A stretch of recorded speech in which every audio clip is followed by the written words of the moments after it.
ஒரு மனுஷனோட உடம்புல ரத்தம் இல்லாம இதயம் சுத்தமா துடிக்காம 45 நிமிஷம் உயிரை நிறுத்தி வச்சுட்டு சர்ஜரி பண்ண முடியுமா? கேட்கவே இது சினிமா மாதிரி இருக்குல்ல.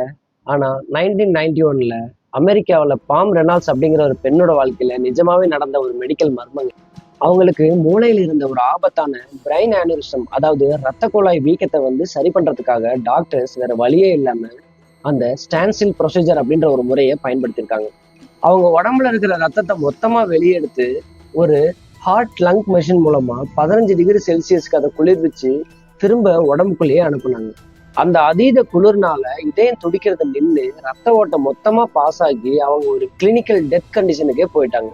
இந்த கண்டிஷன்ல இருந்த அவங்க தன்னோட உடம்பை விட்டு வெளியே அங்க நடந்ததை பார்த்ததாகவும், டாக்டர்ஸ் தன்னோட தலைய துளையிட்ட அந்த மெஷினோட சத்தத்தை கேட்டதாகவும் சொல்றாங்க. அது மட்டும் இல்லாம தன்னோட இறந்து போன சொந்தக்காரங்களை அங்க பார்த்து பேசினதாகவும் சொல்றதுதான் மிகப்பெரிய மர்மமாவே இருக்குது. அறிவியல்ல இன்னைக்குமே விடை தெரியாத சில மர்மங்கள் இருக்கத்தாங்க செய்யுது. அதுல இதுவும் ஒண்ணு.